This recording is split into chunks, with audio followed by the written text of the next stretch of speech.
Welcome to the Power and Beauty podcast, the show where we reveal the truths of how you can manifest inner beauty and personal power to live a life of purpose, success, and fulfillment. We take the time to look at the mindsets and practices that create health, wellness, prosperity, and satisfying relationships. We are on a mission to help everyone be the best version of themselves and actualize their potential. You're welcome to the Power and Beauty podcast. This is the show where we break down what it means to walk in personal power and manifest inner beauty. And it's a great honor to have with us today Lester and Pauline Morse, who are friends of ours and run a service called East Coast Recovery in Lowestoft.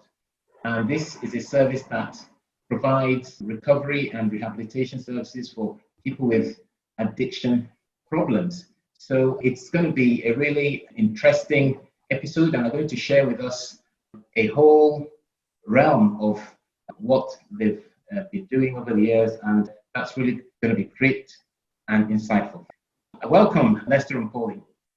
Thank you for having us. Thank you. Thanks, Linda and Ike, for inviting us along. Great. We've known each other for a few years now, and I've had the privilege of working with you at East Coast Recovery. But what we just want to do is for you to just give us a brief introduction of yourself. Okay, we can go as far back as you want, how we met. That would be lovely, actually. That would be lovely, okay. But women likes the details. I'm a Christian. I've been a Christian for about 17 years, and I fully believe in the journey that I've been on. Nothing's happened by mistake. I met Lester in church. From the same church. He was to go around with the pastors to various ministries. I was to like India and Africa and places like that. I was an usher, trustee, had various issues to do the finances, the bookkeeping. But I realised through me being in church, my gifting, I would say, was service, just helping people, just wanting to help and just serve, no matter what level of the realm it may be. I had a dream about Lester. I didn't know Lester was going to be my husband prior to getting married. God showed me him. But prior to that, I realised that I've been in various relationships before I got saved. And I realised, what, God is going to be you and me when I got saved. I don't want any, I left my spirit open to say, yes, I will get married. So I left that over there. But it's about you and me in this journey, God. So God showed me about me. So I have to talk about God first, because that is all about God in my life. So that journey was between me and God in that journey. Then when Bishop came and told me that somebody liked me in church, I said, okay, Bishop, did you vet them? Because I read many books, in church and the Bible and Christian books. And the amount of times I threw the book because I made a mistake myself, then realized God was telling me, if I knew it was in the book, I would never have actually done certain things. Then I picked up the book again and said, okay, Lord, thank you for showing me. But it would have been nice if I read it 10, 15 years prior to making these mistakes. Then Lester came into my life, and 21 years I've known him, and 7 years we've been married. But in between that, there was many ins and outs of the relationship, in the sense of the journeys we had to go through. It wasn't God's timing. It was me to know him, get to know him, and various things went on. And so, it was time. And the third time round, we came back into each other's life. And it was the right time. Lester decided, right, this is it. We're going to put a ring on your finger. You're not going anywhere, because I've got a job for you. And I'm blessed, because I'm fulfilling my purpose. And now I know what my purpose is. All through my journey was to serve. And so I'm doing it willingly, wholeheartedly, without any regrets whatsoever. Oh, that's awesome. So what I do in the rehab, I'm hospitality. That's all the food, making sure that everyone's been fed, turning the houses around, make sure they're clean from top to bottom. Greet and meet. Sometimes this is, go and say hello to everybody, make sure that the clients are okay. And sometimes it gets to a stage when they say, I'm fine. Yeah, how about you? Then it's like, okay, deflection. I say, okay, I'm well, I'm blessed. How about you? Then I realize it's normally say to me, I've got a 360-degree turn, and how do you know things of individuals? But it's spirit-led. Then I do finances as well, make sure the money comes in and pay the bills and things like that. So it's me. So that's what I do. I look after my husband as well, of course. So you've taken your role, or should I say your ministry in church, and put it into into the Yes. work you do on a daily basis, and that's very good. What about you, Lester? Let's talk about what you do. Well, I go back a little bit further than that. I guess for this sort of podcast about addiction is for myself, I grew up in a very sort of dysfunctional life. My mum left when I was 10. My dad was always at work. Grew up in a council estate. Very left alone to our own devices. Got into a lot of sort of criminal activity, drugs, all that kind of story, really. Mm. And which was great fun up until it stopped being fun. And so lived a very dysfunctional life, but also in the margins. So it didn't look too dysfunctional, judging by the people around me. And ended up at the age of 25, leaving England, sort of on the run from the police and gangsters and everybody, and ended up on this island in Canada, where the only reason I went there because there was no police there, so I thought that's a good place to be living, and was in a very bad state. It's a drug addict, alcoholic, and I went there to start a new life. My whole life just recreated itself within 6 months. I was back involved with crime and reached the bottom, and ended up coming into drug and alcohol recovery myself at that point. And that's when I started to find God in my life, and then come back to England after 3 years of being on this island, and very much sort of stayed in England and sort of started a ministry, really. Probably not your sort of standard kind of ministry that most people would sort of see. I was sort of very conscious that God had a job for me, and I always sort of say back then that He sort of pulled me out the gutter, dusted me off, brushed me down, and threw me back in again. And so I've kind of been amongst it all. From then, my life has sort of been surrounded by drug addicts and alcoholics and all of them sort of people, pretty much all of my life up until today. And I just started helping people, really. And again, I guess we can go into that a bit more as we go on. But it's kind of sort of developed into a rehab. It wasn't my goal. My goal was just to sort of, and I felt my purpose was to help people with addiction. I seemed quite good at understanding the problem and the solution. I could sort of come alongside people and go through all the difficult toil and the difficult journey, struggling with them and giving them direction, fighting with them, and all that it takes to kind of pull them, drag them out of it. Literally. And so that's kind of been ongoing. And again, meeting Pauline in church all them years ago. She was a hot usher.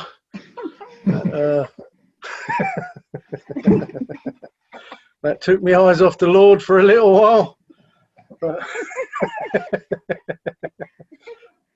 And then I think we both come from sort of difficult relationship background, so neither of us are very good at that side of life. So I think it took a lot of years before we both come to that point where again, for me, we're not just a dysfunction, but living surrounded by drug addicts day in and day out isn't a very healthy environment, and it kind of made me a bit of a tough, rough person. So I think I've never been back then, wasn't the easiest person to be around, because I think I was suffering from PTSD most of the time through living in that lifestyle, to be honest. I think it's only now I'm on the other end of it and 54 years old and a lot wiser that I look back and think, man, I've been living in a battle all my life. Very traumatised people, very up close and very personal in my house, surrounded by them in every aspect and area of my life. So it's sort of emerging out the other end of that with a lot of knowledge and a lot of wisdom. Still feeling that, that's just the journey that God sent me on to, and I'm thankful that in the middle of that, He just put Pauline in my life at the right time to sort of come in and be me helpmate and helped to prop me up. We both got sort of different strengths and weaknesses, and I think we really complement each other really well. But I think sort of God used her to save me. Yeah, At a that's certain point in amazing. my life. I'm interested for you to explain to our listeners how you go from being someone with drug and alcohol addiction problems to being someone who provides services that help people with drug and addiction problems. When did you get the inspiration to say this is something that you could do as a service to help people? I think it's more starts with desperation and inspiration, if I'm honest. It starts that, you know, you live this life sort of being completely lost, but, you know, with a strong sense of something's badly wrong. But, you know, when you grow up in such a separated household as I did, your whole life is with that feeling that something's badly wrong. And so, you know, you're always in this tussle. Is there something wrong? Or people would often say, well, that's just life and that's the way it is. And so it would sort of start really twisting that. You'd start accepting that something's wrong, but that's kind of normal. And wrong was kind of normal. So I think about the age of 11, I kind of embraced that and give myself to wrong as being learned, to learn to be good at wrong. So I've become very good at doing wrong things, and all of the right things like getting certificates. And even though I was very good at sport, there was nobody there to praise you or encourage you or support you. So even though I was very good at it, it wasn't something that was meeting my needs. But I was good at stealing and burglaries and getting things that other people wanted. So you kind of go down that path, which obviously eventually, you know, as I got older, it got more and more real and not so innocent. It becoming like real crime and real people getting hurt and really going to go to prison and again, but that strong sense that something's badly wrong here, but I've got no reference. There was nothing in my life that could give me a reference of, look, that is wrong, this is what's right. It just wasn't, you know, just was nobody around me. And I guess the people that probably were kind of had that consciousness were people that were outside my social circles, and I think I was just as threatening and intimidating to them as they were to me. And so there was a big barrier. In actual fact, you felt very judged by them people, and which made you feel quite aggressive towards them. And so I think it was only like about 23 that I really thought, man, I really need to make some changes. And so you think of what's going to make a difference. Is you think, well, I'll stop the crime, I'll change the people that I'm hanging around. I stopped hanging around so many criminals, but I carried on hanging around the alcoholics and the drug addicts, because that's where I felt most comfortable, most accepted and less judged. But, you know, because even like I sort of made it to the top of the criminal gang in my area, and again, you realise there's something really wrong here. You think when I get there, maybe that's going to solve this uncomfortable feeling. And I think that once sort of realising it's not, you couldn't find it in any of that. The truth is, somewhere in drugs and alcohol, you could get a kind of sense of ease and a sense of well-being, but it was very fleeting and not very long-lasting. But I couldn't really find that anywhere else in the world. And so I tried to do everything that I knew how to do to change my life. And in the end, I got in so much trouble. My mum told me to leave the country, so I did. And for a little while there, because there wasn't so many things I had to avoid and people that I was afraid of, and I wasn't so fear of being arrested, because I've been living in constant anxiety for pretty much all my life, but definitely the last kind of 7 years of that point, I've been living under this intense anxiety of arrest or being stabbed or stabbing someone else, or, you know, living in that high tension. And when I went to Canada, that was all just lifted off of me.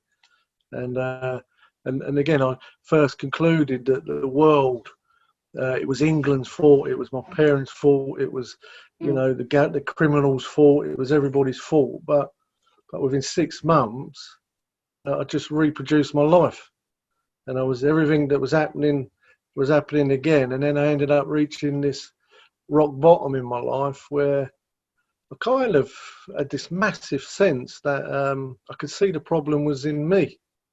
It was the first time in my life, I think, that I had this comparison that could show me that there was something wrong actually in me.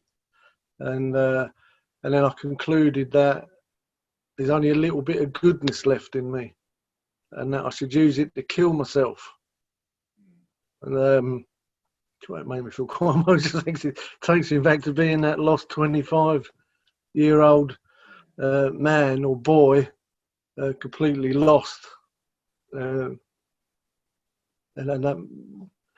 just feeling that what I was looking for was in heaven. It wasn't in earth, and that I should kill myself. And that day I decided I'm never going to wake up in this mess ever again. And that was the day that I was going to end my life. But a voice came in my head, and I think God had probably spoke to me in retrospect quite a lot in my life. Yeah. But I think in that moment, I heard a very strong voice come in my head telling me to go and see this guy Jerry. Yeah. And I went to Jerry's house. I just burst into tears, and I think, again, for the first time in my life, I think I just started being able to pour out what was actually happening to me. I don't think I actually even felt capable of that. It wasn't like anybody had never said to me, "What's wrong with you?" I didn't think I was capable of telling anybody until that moment. I think something just broke in me, and it was just so desperate, because I think in that moment I found the lowest point of my personal human desperation, that suicide was the only relief that I was going to find. And then I went to Jerry's and just started crying and telling him everything that happened. And he took me to an AA meeting that day. And I remember, as I crossed the threshold of that meeting, there was this massive sense that what I was looking for, I was going to find through this process. And that I went from the lowest point in my life to a field with hope. And I remember my first sort of prayer in that new sort of belief was, please God, let me be an alcoholic, because it offered a solution to me. And so I sort of stuck around. I went through a lot of bad withdrawals, and I thought everybody was aliens, and you know, really, I was living there illegally at the time, so I couldn't go into rehab or anything like that. And it was again, it made me feel emotional again. That touching back into that desperate loneliness, really. And then I think that began my journey then, really, of just learning about myself and learning about what was wrong with me, and learning about God, and learning some way of getting relief from the torment that I've been living in without drugs and alcohol. And so that's just sort of been developing for that was probably 29, 30 years ago that day. And so I think I was just so desperate and grabbed it with both hands and just learned as much as I can. And then I sort of realised that I was pretty good at showing it to other people. And again, I guess because of where I come from, I'm more able to tolerate their bad behaviour and their craziness more than most. And because you know what they're kind of going through and how difficult they are to work with. And you know, I think the love and support, they had this great saying in AA. They say, look, we're going to love you till you can love yourself. That's definitely what we do. And so they struggle with you. And, you know, even back then I wasn't a very nice person, and it was very intimidating, and just very negative towards everybody, even though they were helping me. Again, it took me sort of 5 years of sort of mental development to even feel gratitude and develop the capacity to be able to look back and see how much them people put up with me and how difficult I was for them, but they kept welcoming me into their families and their lives. and they kept loving me and pulling me through. So I guess you feel like you've got a bit of a debt to pay as well. But that turned into a rehab, which wasn't my plan, but I guess society's kind of driving that one. Wow. So thanks for that, Lester. And listening to you, I'm quite curious between you, Pauline, how you, when Lester said he was going to, this was his intention of building. Can you hear me? Sorry, the dog's actually this side. Okay, this is Pickles. This is our security. He's a therapy dog. He's normally in our reports as well. Sorry. Pickle, come here. Sorry, Linda. Never worked with children and animals. So I was saying, how did you react to his news of wanting to do what he's just spoken about, which was the recovery unit?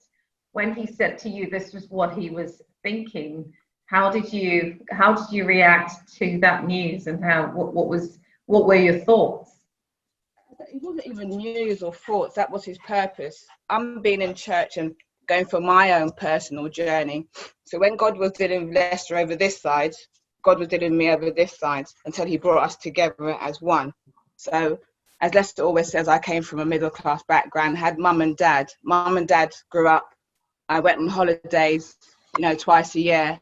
Dad was very highly educated. He, paid the mortgage and gave us money, my mum the money to do the shopping. So we wanted nothing, but my mum wasn't vacant. She was present, but she wasn't, her spirit, they provided everything. But my mum and father, didn't know how to love, because that's all they were giving us as children was themselves. Didn't know love, didn't know how to communicate love. So even though we had the house, we had the holidays, we had the food, we had everything provided for us, but there was no love. As the Bible says, love without love, clinging symbols. So my journey was separate from Lester's.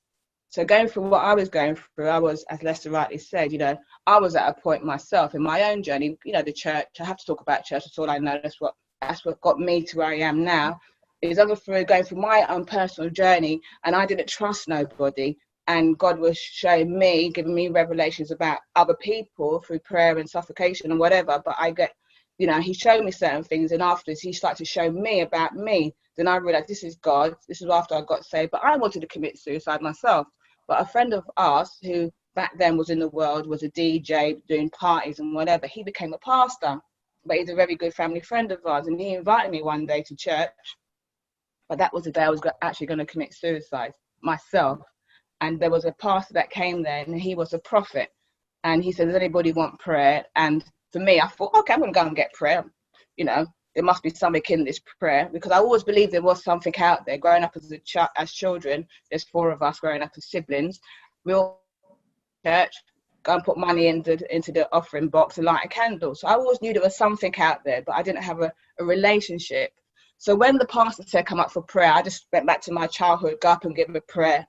And I thought the whole church was with me. But when I actually looked around, nobody else but myself was up there.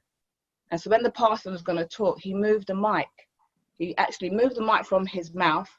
He said, God knows that you want to commit suicide. I just cried buckets, because I didn't speak it, because people say they're going to commit suicide. They're just calling out for help. The people who are not going to do it, they're going to do it, because they already thought it, they're going to process it, they're going to carry it out. So when he told me, God knows you're going to commit suicide, it's like, okay, then there must be a God. I just broke down. I fell down on the ground, but he didn't speak it into the mic. And I really do thank God for that. He told me. That was my message for myself, and that was it. That was my beginning of my journey, my walk with God, because for someone to know that, and this pastor and various people, I go to work, I had 3 jobs then, I was doing everything, and every time I go to these various places of work, there's always another Christian in front of me talking to me about God. But I didn't shut them down, I just received it. So all I knew to myself, so I'm talking fast, I get a bit excited when I talk about God, slow down. So all these individuals, all they were doing is depositing positive confirmation in my life. So for me to actually build and build and build, then afterwards I would go to Bible classes on a Monday, and pastor would actually talk about what's going on in the Bible, and I think, who told him about my life? But when I realised it'd be about 20 of us in the same group on a Monday, having the same sort of situations going on, maybe at work, a colleague, or your brother, your mum and your dad. So that was my journey. So even all these things were happening, it married up what Lester was going through. So when going through, I go to his house and he'll be looking after these individuals. Yeah, I was already going quite a long time he before Pauline, we met. So he was already established, but not as a rehab, but just taking care of individuals. He was sober living houses at the time. So he had houses of taking people, like tramps and people who are drugged, down and out. And I would just pop round he'd invite me around for dinner or a cup of tea. There'd be somebody there. He'd be in a house. But it's always, I knew what he was doing and I wasn't going to interfere with what he was doing. It was a friendship that God put me in his life. And I appreciate his friendship. That's all it was just a friendship. And I just dreamt him and I just knew.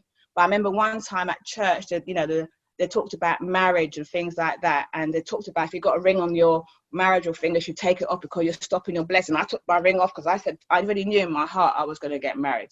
So I already made that available in my spirit. I didn't know it was him until God showed me him. But when the pastor said, go out there and buy a dress, I went and bought a dress. I said, oh, this is for my husband. And I still have that dress until this day. I will never wear it. It's like a gone with the wind sort of dress, really ugly now. But I bought the dress because I knew I was going to get married. So the dress is in the loft still. I don't think anyone's going to buy it, but that's part of my heirloom, my little thing. And that was really it.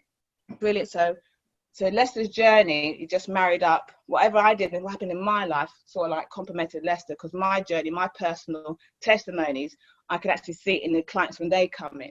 I could see everything they've been through, I've been through. So I got empathy. Because when I go actually talk to them and they tell me certain things like, oh, I went through that.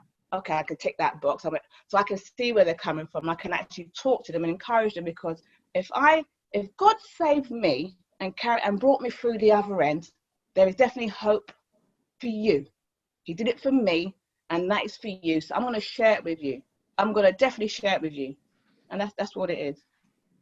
The power of personal testimonies is coming out here, as in you are able to empathize, to relate to what people are going through in the eyes of what you've actually experienced yourself.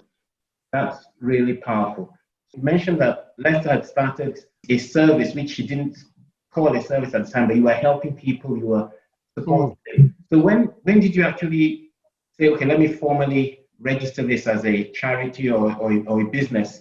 When did that actually? Well, like I say, it kind of just developed from sort of, I took over a house that I was living in. I had a room in a Christian house, and I took over everybody left. I think I drove them out because I kept bringing all these homeless people home and drug addicts. So the other Christians, there was 3 others, they just, one day I come home and they'd all gone.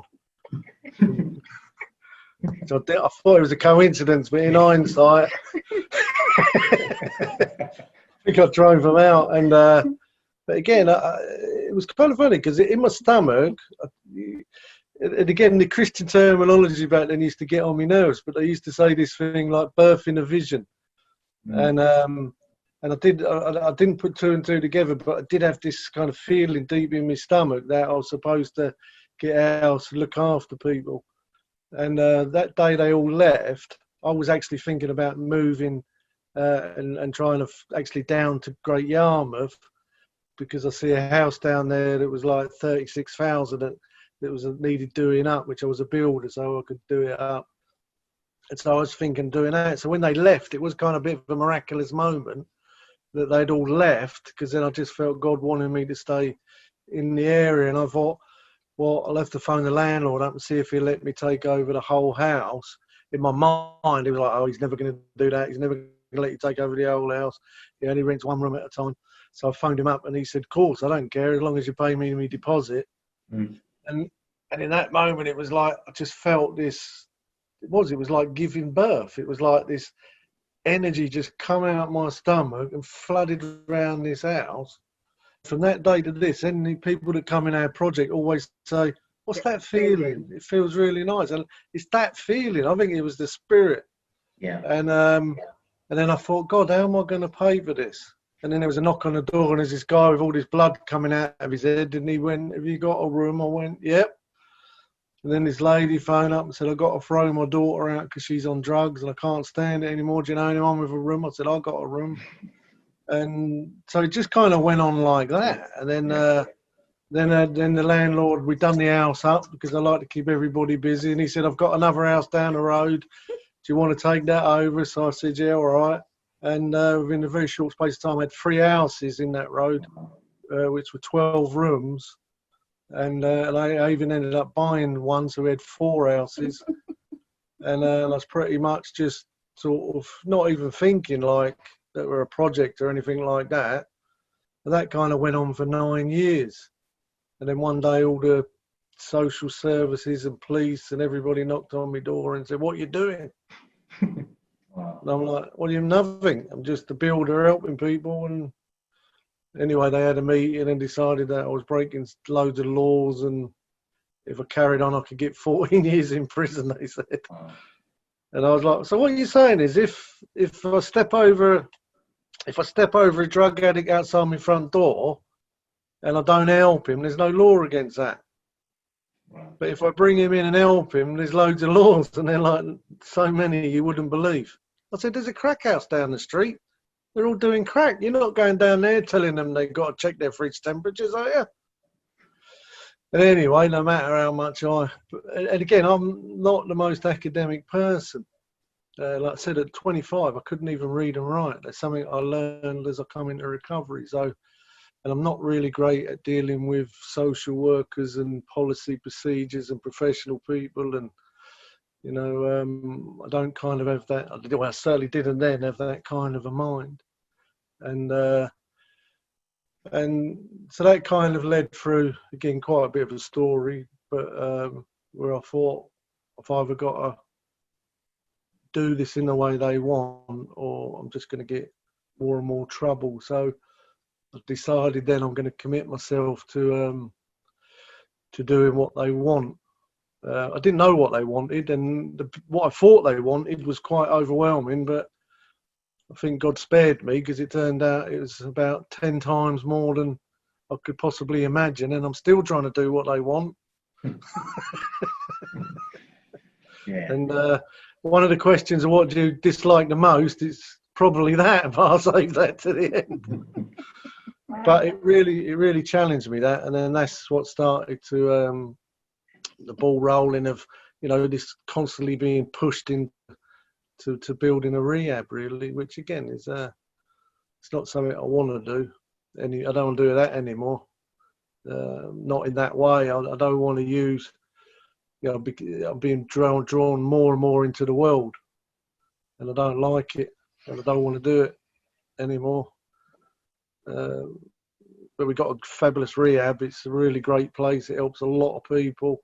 Yeah. Families and stuff like that. And I don't just want to sort of crash that, but the bits that are important to me have become less and less and less because of the, you know, the demand on policy, procedure and finances, and so I want to sort of get away from that and go back to more ministry in the next phase of my life. That's interesting.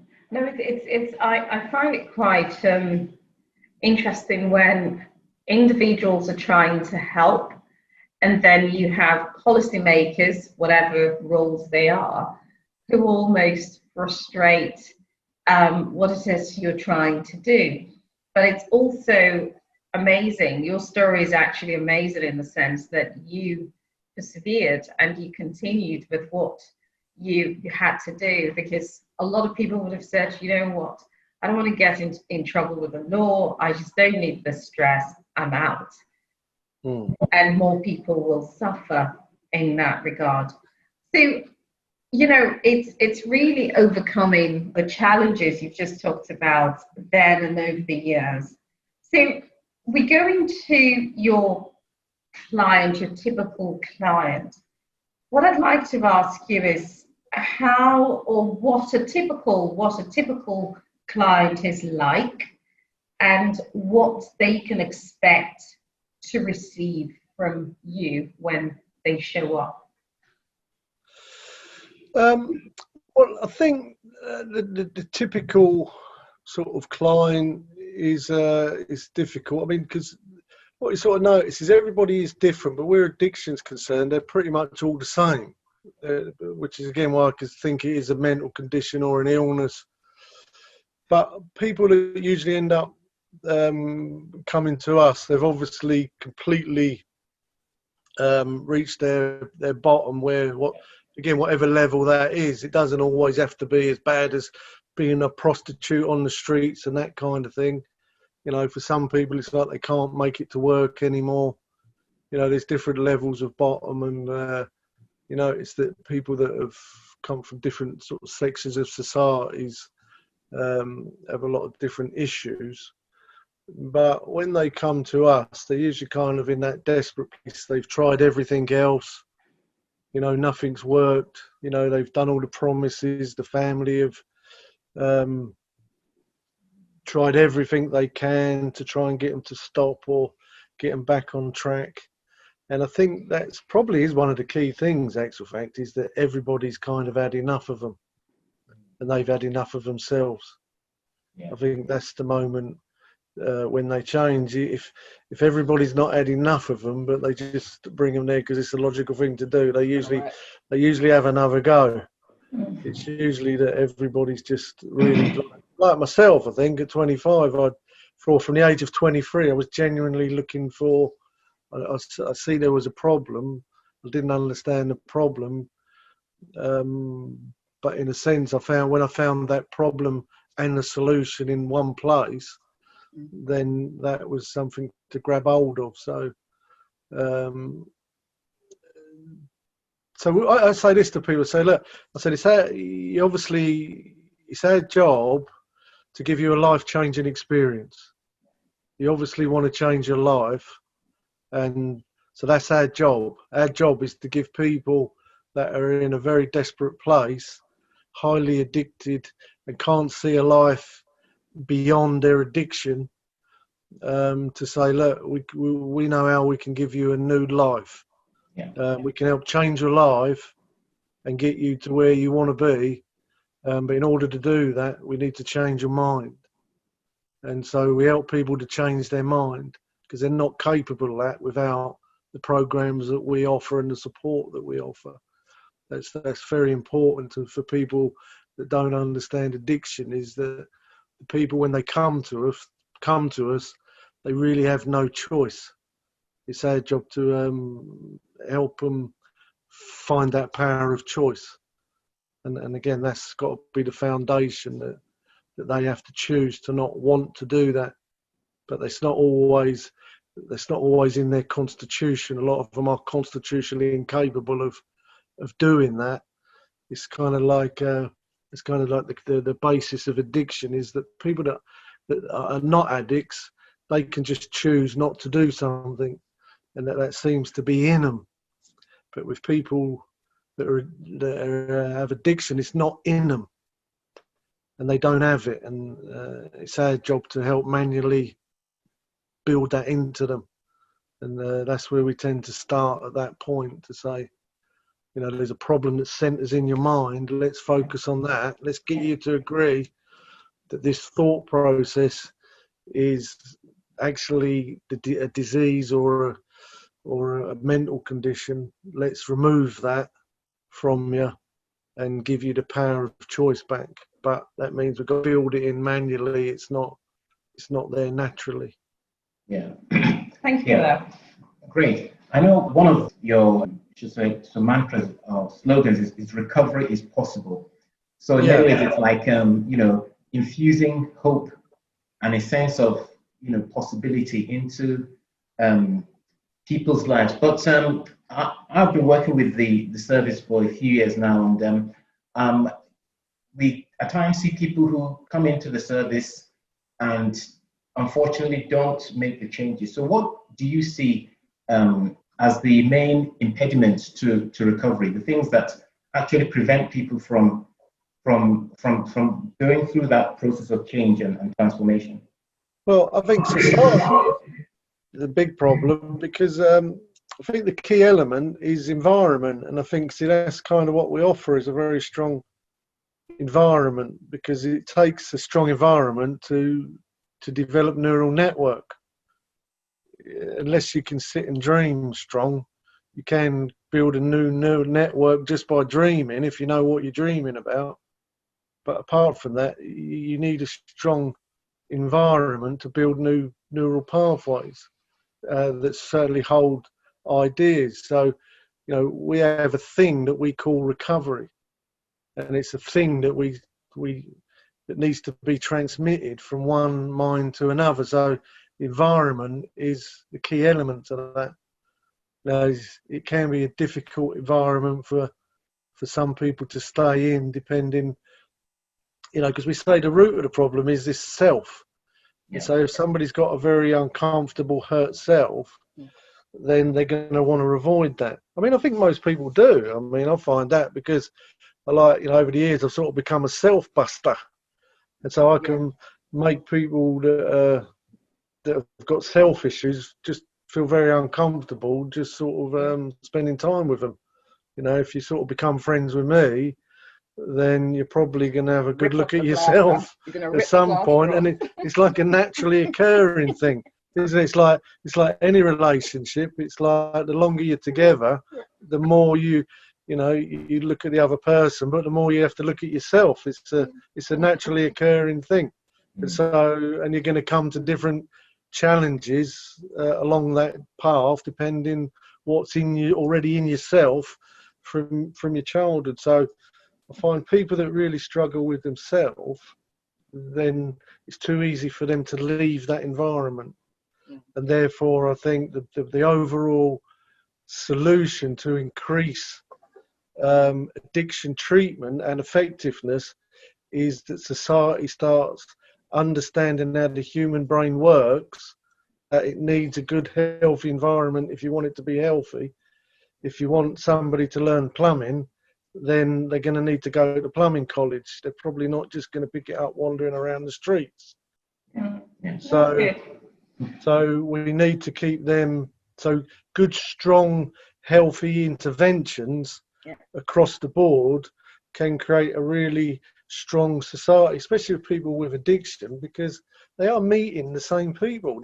They meet the police all the time. I mean, I did a talk last year, I think, with 90 to 100 A&E staff, who probably 40 to 60% of the people they're talking to have got drug and alcohol problems, but they have zero training. So that's a massive opportunity that's missed, that they could be speaking the same language, which is helping to build. Because one thing you learn with people with addiction, there's something wrong with their brains, and they may hear but they don't understand. So I also do development with people that aren't addicts, and you usually only have to tell them once or twice.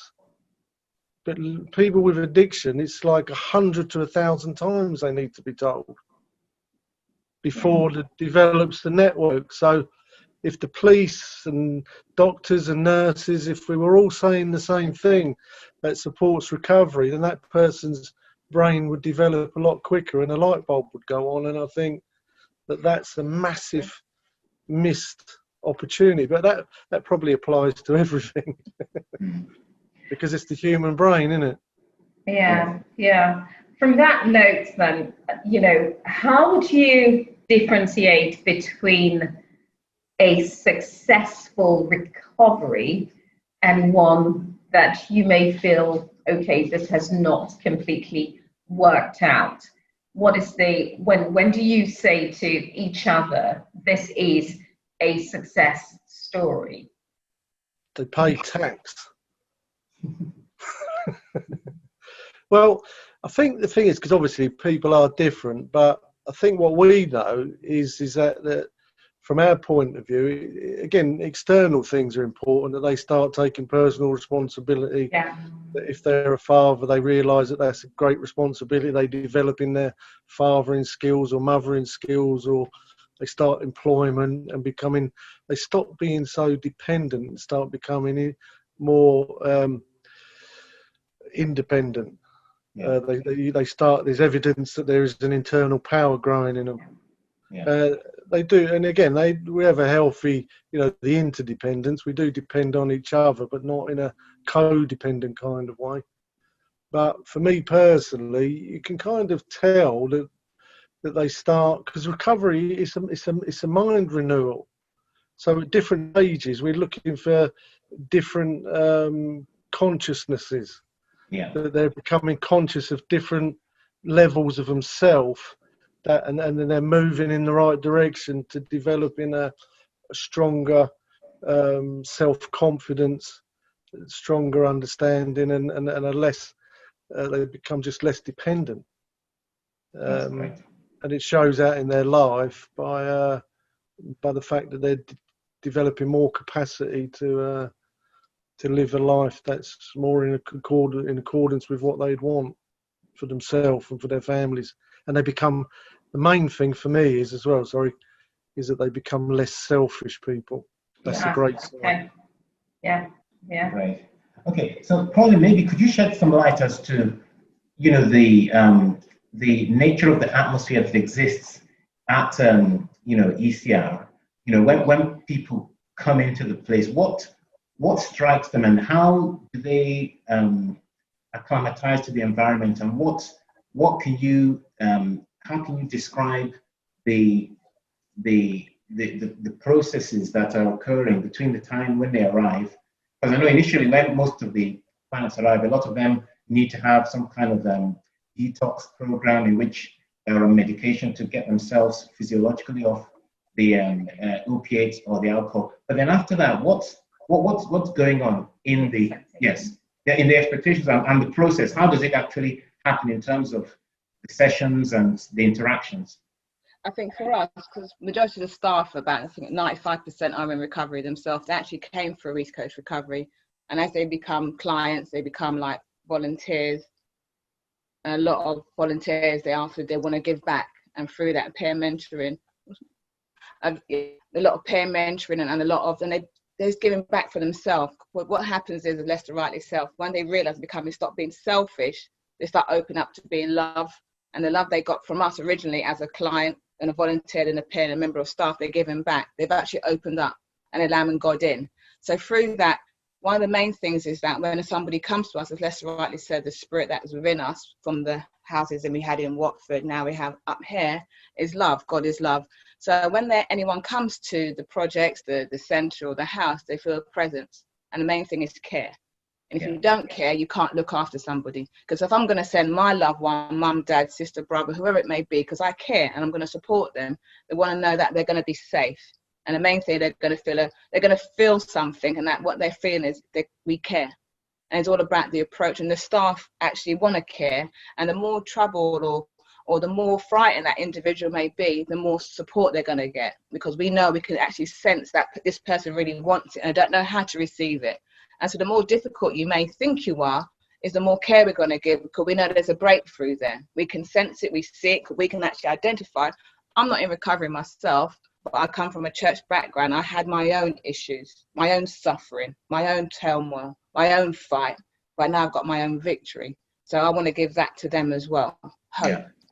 So when they go through their processes, even in their journey as well, by being with us after a week or 2 weeks, we can see with our eyes, and our heart will confirm, yes, they need help. So we will go and give it to them consistently, consistent.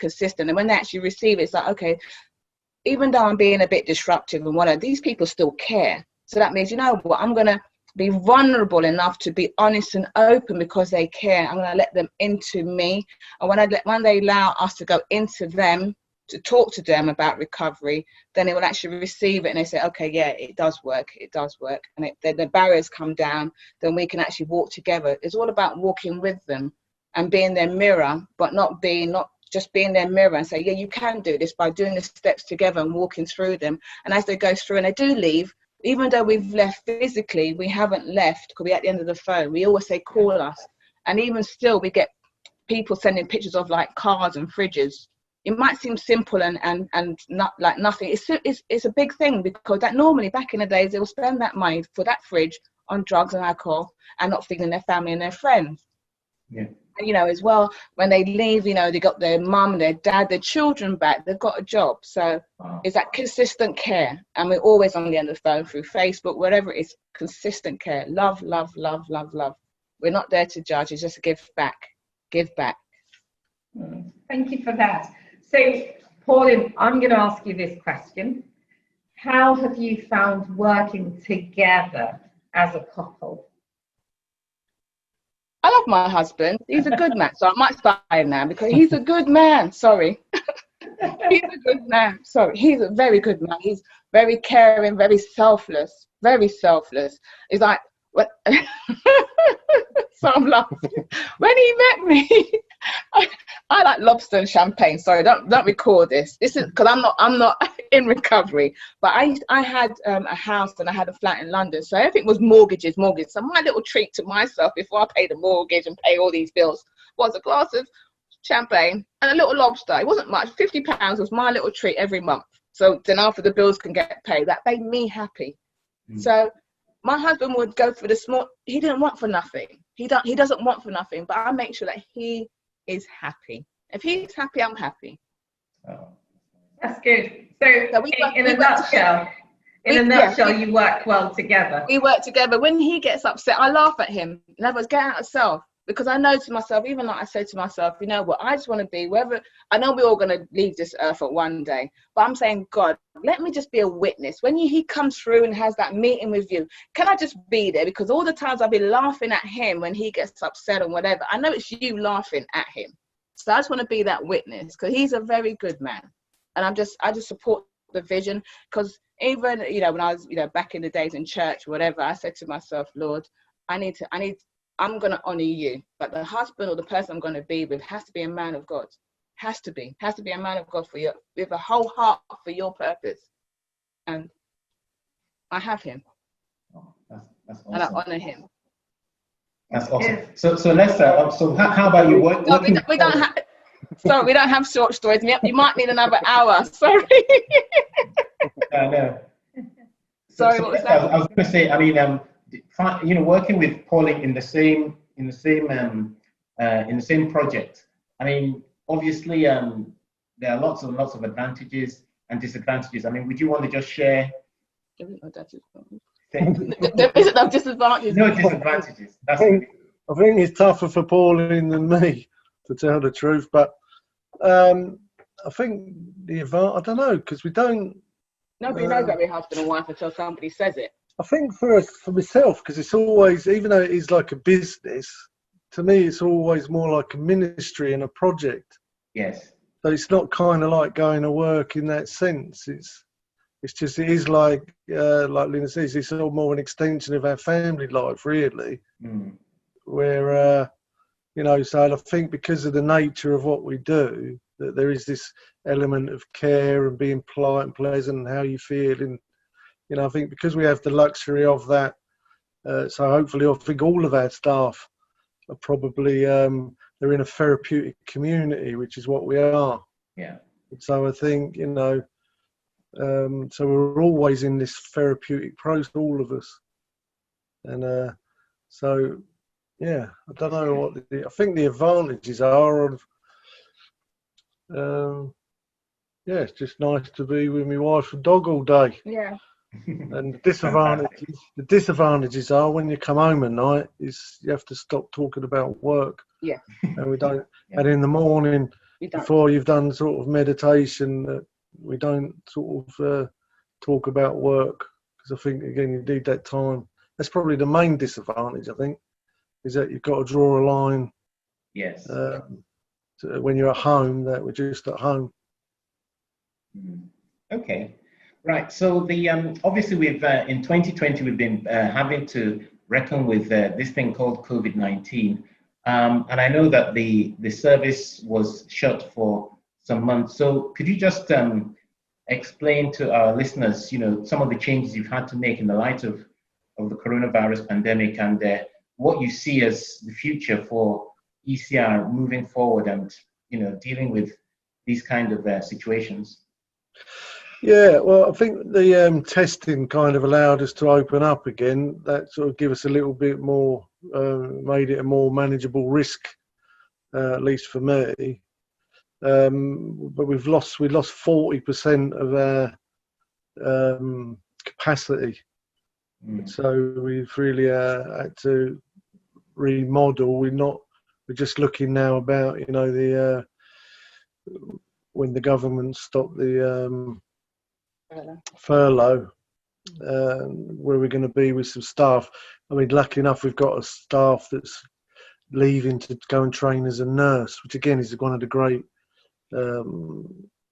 success stories. They sort of come through our project and now they're going to train as a nurse. We get a lot of that, which is really good. That's one of the things that we don't really talk about much, actually, is the people that manage to get retrained and get back to work and go until we do a lot of training. But yeah, so that's kind of restructured a lot of what we're doing. It just seems that it becomes, at the moment, it's, the care level, we always keep the care at the same or higher. So we think we're a better service in lots of ways. We've had to become a little bit more expensive, which is never a good thing. We're trying to become more into the private sector because there's a dependency on the government. Because like 6 years ago, when all the cutbacks happened, that we lost 50% of our business then. So I mean, we're reducing. We've gone from 47 projects, and now we're down to 16 people project, which seems ridiculous, doesn't it? When you consider the need for our service, and a lot of the unfortunately, a lot of the things that we did more altruistically, they go, and you kind of have to keep it tight on offering a good service at the right price if you're going to survive. And there's the fear of there's going to be another sort of financial crisis. Is there going to be more cutbacks? Because the statutories are very few and far between now as it is. I mean, a lot of rehabs have already gone out of business over the last couple of years, which has kind of helped us because that gave us a little bit of an upsurge of the clients that went into them. But so I think we still run a fantastic service, but it's become less. It's kind of gone in the wrong direction for me. I was hoping we was going to be able to drive our service further into the community, and we've had to kind of retract more from the community because the finances won't allow that anymore. And again, just the environment won't really allow that anymore. So that's kind of been, even though we have a very good service, it's a fantastic service, it seems to have socially isolated. And I don't think that's because of the COVID. I think that's because of the way the world is at the moment. Yeah. Thank you again, for that. Yeah.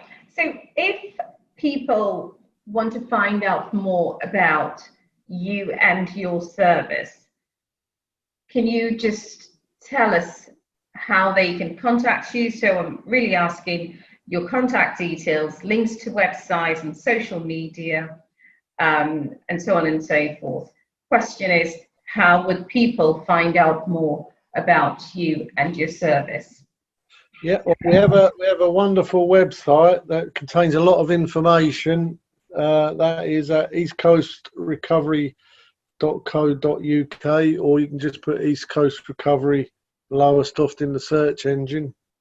And our phone number is 01502 587 269. And on that phone number, we get an admissions team that can answer any questions and any queries that anyone may have about addiction and treatment. And we kind of obviously we're private, so most of the people that come pay to be in our service. Some come through the statutory. That's right. Some come through statutory agencies which are funded.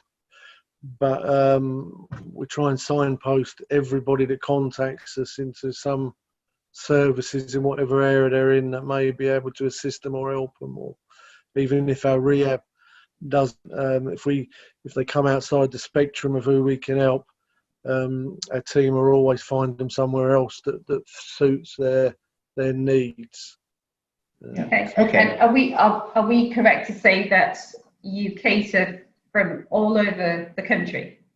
All over the country and world, really. We have people come from different places. Yeah. Anybody that wants our treatment can come to our rehab after an assessment. Yeah.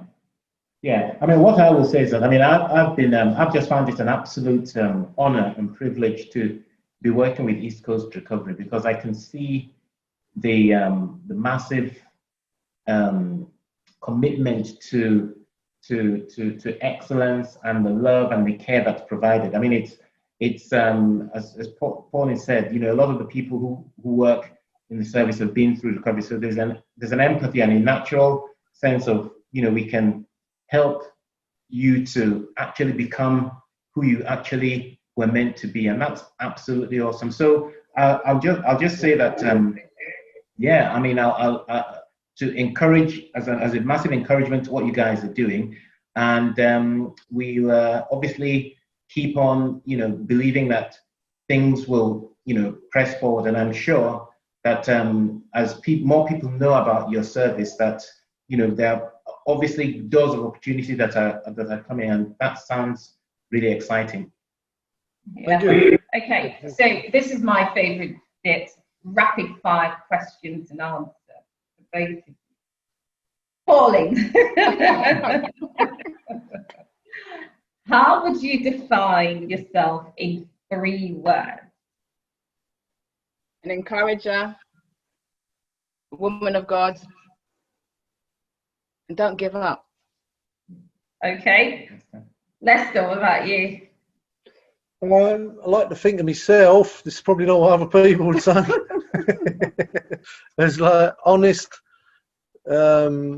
determined, and a religious man. Okay, thank you for that. Okay, so let's go back to you, Pauline. What makes you happy? Just tell us what makes you happy.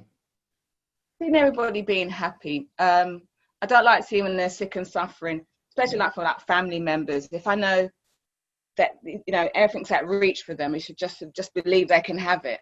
Just believe they can have it. If I can have it, you can have it. Just believe. Just being happy. I mean, not happy with material things, being happy with oneself. Yeah. Because if you're happy with you, everything else is okay. You're happy with the little things. One of the things that God gave me, He goes, "Be faithful with little, He'll bless you with much." And I had a period in my life, everything got stripped away. The mobile phone, the fancy car, I had nothing. I was left with me. And when God, my little banger was my faithfulest car, and that's my favorite car. And I used to park it, happily outside church, full of rust and whatever. And that was my pride and joy. People used to laugh at my car, but that was my pride and joy. But it made me realize I had to be happy with me first, satisfied with me, then everything else will be added. Okay, Lester, what makes you happy? The happiest, I've got this like a cabin shed in my garden, and I love sitting outside there with my wife and dog, and oxtail, rice and peas. That's cool. That's so cool. I'm happy with that. Okay, the flip side, what makes you angry or sad? Lester? I think it's that stuff, really. It's just this constant battle with the authorities, I think. And the mind that they seem to be projecting onto me just seems to be, it frustrates me and makes me, it just seems like a real soul-destroying, spirit-killing entity that seems to radiate from the government. And I think that's, if I'm honest, that's the thing that probably that makes me the most frustrated and angry, because it seems to be challenging my ability to be what I want to be, is just a decent guy helping people. And that's frustrating. And likewise for myself. When you're being honest and you're doing the right thing, the world wants to judge you by everybody else's dishonesty. It's like, no, I'm being honest here. I'm being honest. If I can open myself up, I'm being honest here. So yes, I think it's when you're being honest and people still want to judge you, it's like, no, we're being honest here. So yeah, I put my husband. Okay, that's good. Okay, so the next question is, could you just tell us someone who inspires you? You know, maybe one of the inspirations over the years.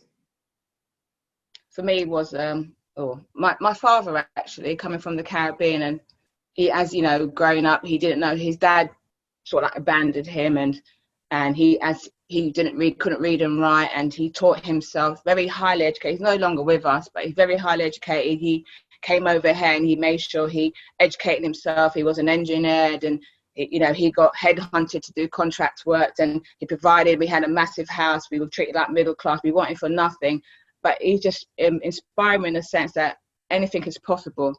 But I took it for granted growing up as a child, not wanting nothing. It's only when I became saved then I realized what he didn't know how to love, and he allowed me to minister to him, not through as the Bible is, just by me being him, being me, then allowing him and me saying to him, like, Dad, I love you, but I don't know you, allowing me to minister to him and seeing him cry, then realizing he allowed me into his world. And before he passed away, we got even closer, but we weren't close. And my dad inspired me because I never knew I loved him until the last 2 years. I loved him, but I didn't love him.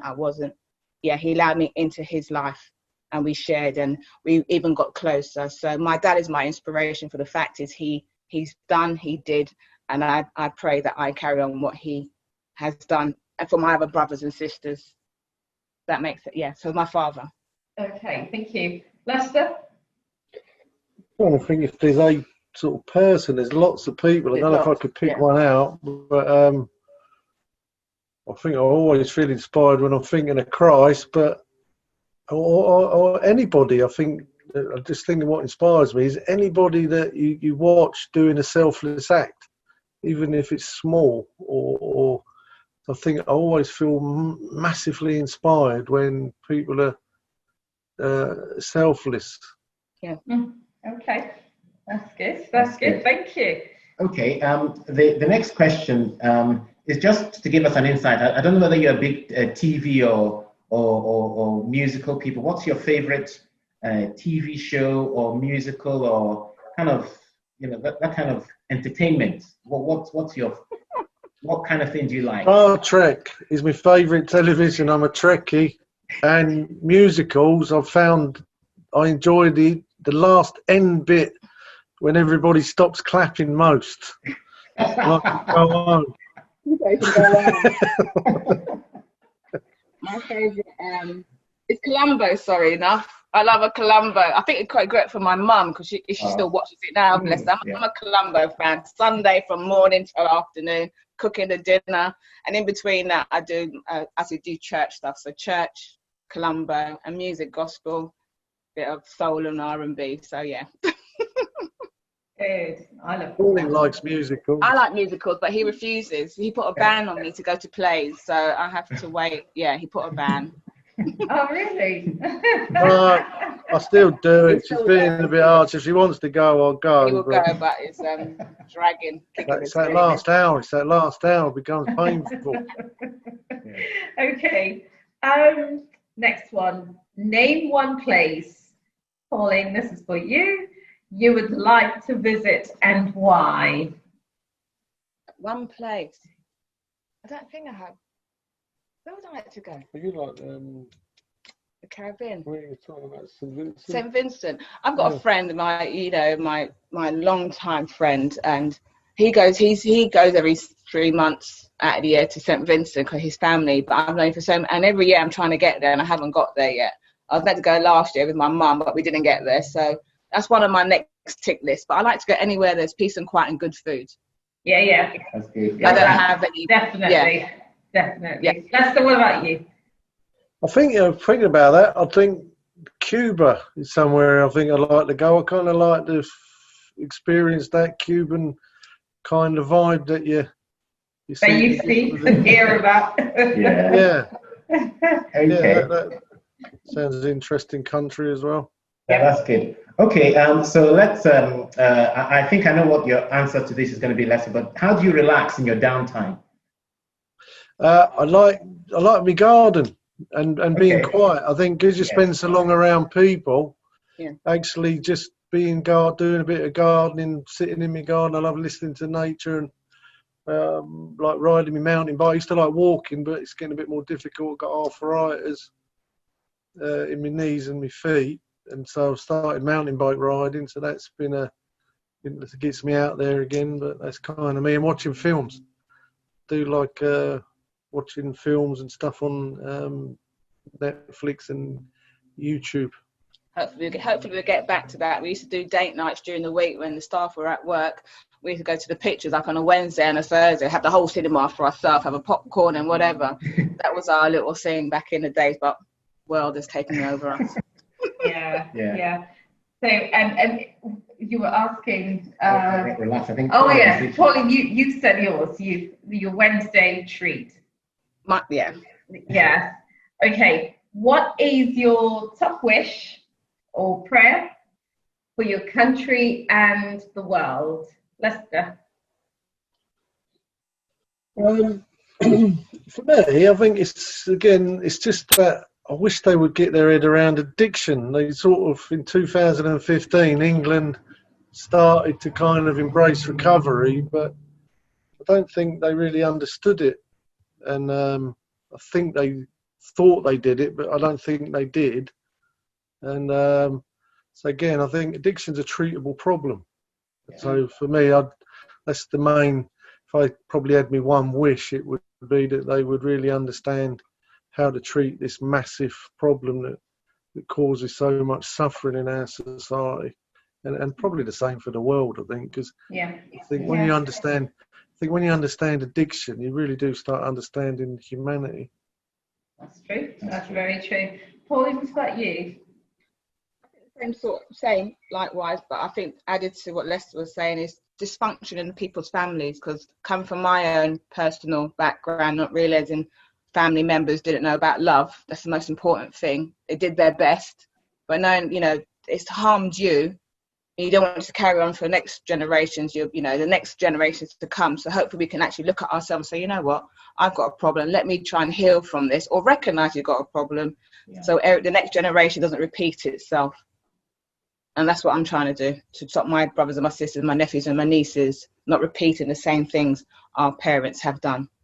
Yeah. Okay. Yeah. I mean, that moves very, very nicely. Accepted Christ as well. That'd be good. Yeah. Definitely. Okay. So that your response kind of moves into our last question, which is, what would you like to be known or remembered for? Both of you. Or let's start with Lester. What would you like to be remembered for? Well, I think the goal is again because I feel like I've got an alternative life that's always run alongside this life that I've been given by God. And so I think if I can get to the end of my life and have justifiably be carved on my headstone, here lies a good man, then I think that's kind of like my goal. So I'd be happy to be remembered for that. Because then I've achieved. I've not had to live in that other life where I'm not such a good person. Yeah. And Pauline, I did my best. You did your best. Wonderful. The network is down at the moment. Yes, that's awesome. That's awesome. Well, it's been an absolute pleasure, and we're so grateful for the openness and the sharing that you guys have done, and I'm sure people are really going to respond to this, and we will put all your contact details in the show notes for both the webcast and the podcast version, and we'll keep on working together to bring healing and recovery to people, and that's who we are. That's what we stand for as well. We are just all about allowing people to manifest their true inner self, which is beautiful, which is lovely, which is powerful, and which can make a positive difference. So thank you very much. Yes, thank you so much for spending this time with us, and just being honest and vulnerable in that regard, because I'm sure when people listen to your story, they will be able to appreciate, and hopefully I think the prayer is that they learn and want to change certain things in their own lives and reflect on on their own selves also. But thank you very much for the Thank time. you. Thank you. Thank you very much for giving us the opportunity to share. Thanking you. Thank you. Thank you. All right then. Bye for now. Bye bye. Thank you. Bye. Bye-bye.